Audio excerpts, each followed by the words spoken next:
नमस्कार दोस्तों, मैं रविंद्र रंजन। स्वागत है आपका अपना YouTube चैनल अंबिका एकेडमी में। दोस्तों, हम आज बात करेंगे संविधान की भाग 1 या पार्ट 1, जिसमें हम सब पढ़ेंगे संघ एवं इसके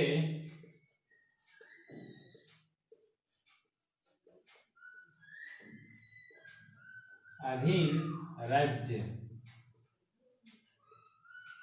जिसमें हम सब अनुच्छेद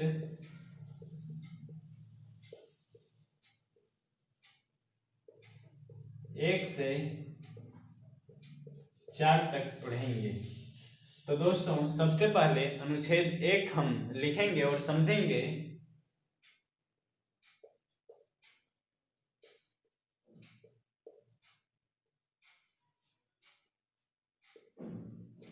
दोस्तों, अनुच्छेद 1 में लिखा गया है इंडिया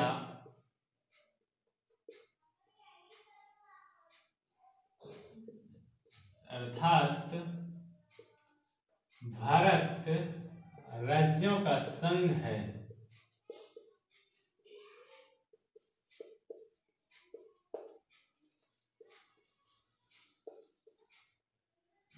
और दोस्तों, हम सब जानते हैं हमारे जो संघ की संघात्मक शक्तियां हैं वो हमने अडॉप्ट किया है कन्नड़ा से। कहने का मतलब, हमारे देश में हमेशा जो संघ होता है या जो सेंटर होता है वो मजबूत होता है, और जो राज्य होते हैं वो संघ के अधीन होते हैं और संघ से कमजोर होते हैं। और ध्यान रखेंगे दोस्तों, हमारे संविधान में हमारे देश का केवल 2 ही नाम मेंशन किया गया है। पहला इंडिया और दूसरा भारत। इंडिया नाम हमें यूनानियों ने दिया था।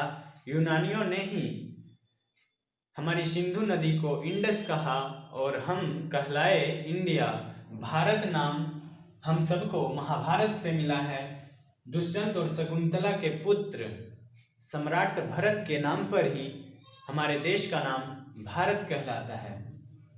आगे हम बात करेंगे अनुच्छेद 2,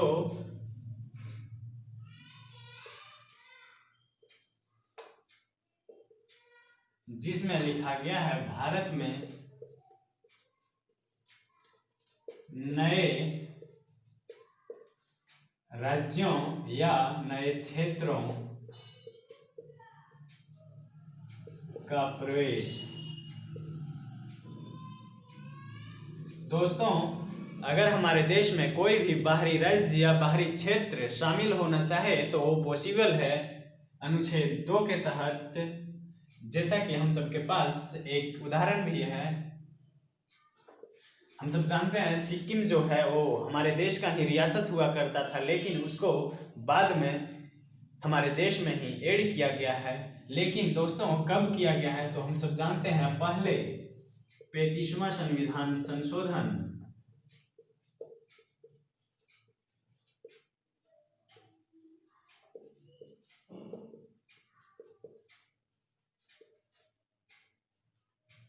1974 को किया गया, और इसी संशोधन के तहत सिक्किम को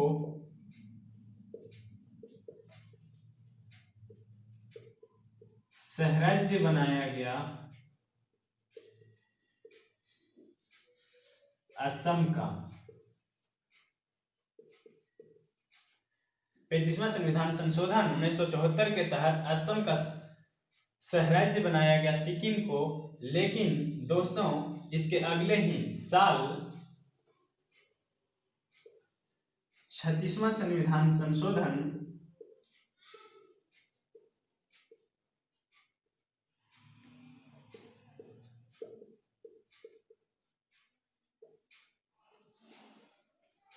1975 को सिक्किम को हमारे देश का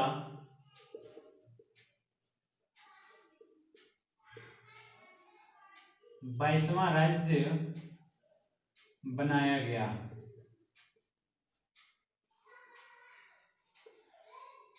और सिक्किम को पूर्ण राज्य का दर्जा मिला। दोस्तों, अगर हम सबसे पूछा जाए कि बताइए किस संविधान संशोधन के तहत सिक्किम को राज्य पूर्ण राज्य बनाया गया, तो हम सब जानते हैं सिक्किम को 36वां संविधान संशोधन 1975 के तहत पूर्ण राज्य का दर्जा मिला या पूर्ण राज्य बनाया गया। आगे हम बात करेंगे अनुच्छेद 3। इतना बदल गईलू कि यकीन न होला हो।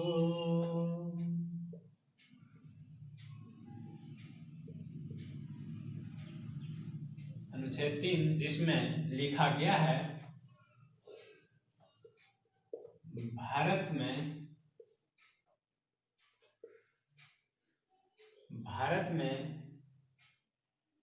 नए राज्यों का जन्म इनके नाम तथा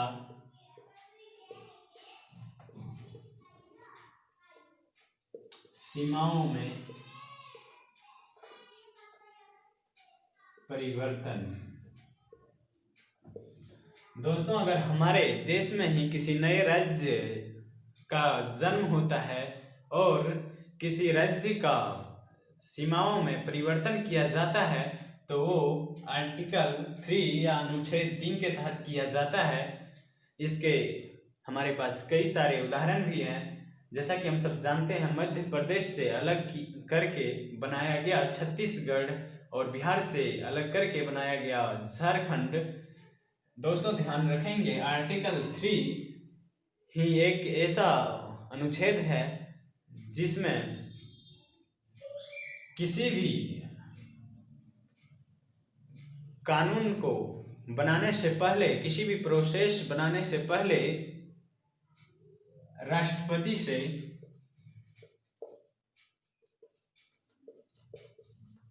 अनुमति लेना पड़ता है। कहने का मतलब दोस्तों, हम सब जानते हैं हमारे देश में कोई भी कानून बनता है तो सबसे पहले संसद में पारित किया जाता है, उसके बाद राष्ट्रपति का सिग्नेचर या राष्ट्रपति का अनुमति ली जाती है। लेकिन आर्टिकल 3 एक ऐसा अनुच्छेद है जिसमें कोई भी कानून बनाने से पहले संसद से नहीं बल्कि राष्ट्रपति से अनुमति लेनी अनिवार्य होती है। आगे हम बात करेंगे अनुच्छेद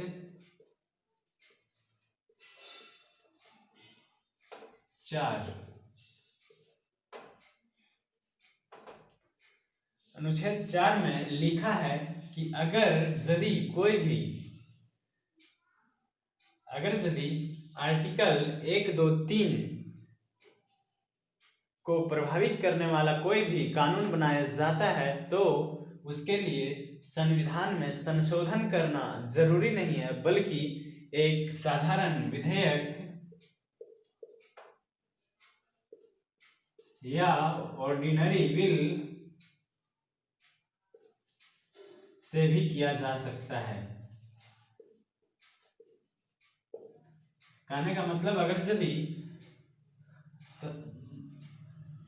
यदि मान लीजिए कि अनुच्छेद 3 या 2 किसी को भी प्रभावित करने वाला कोई भी कानून बनता है, कहने का मतलब अगर यदि नए राज्यों का जन्म होता है तो उसके लिए संविधान में संशोधन करना जरूरी नहीं होता है, उसके लिए साधारण विधेयक पास करके भी किया जा सकता है। तो दोस्तों, आज की वीडियो में इतना ही, फिर अगली वीडियो में मिलते हैं, तब तक के लिए धन्यवाद। और दोस्तों, अगर यदि हमारी वीडियो पसंद आए तो चैनल को सब्सक्राइब कर लें ताकि हमारी वीडियो का नोटिफिकेशन सबसे पहले आप तक पहुंच सके।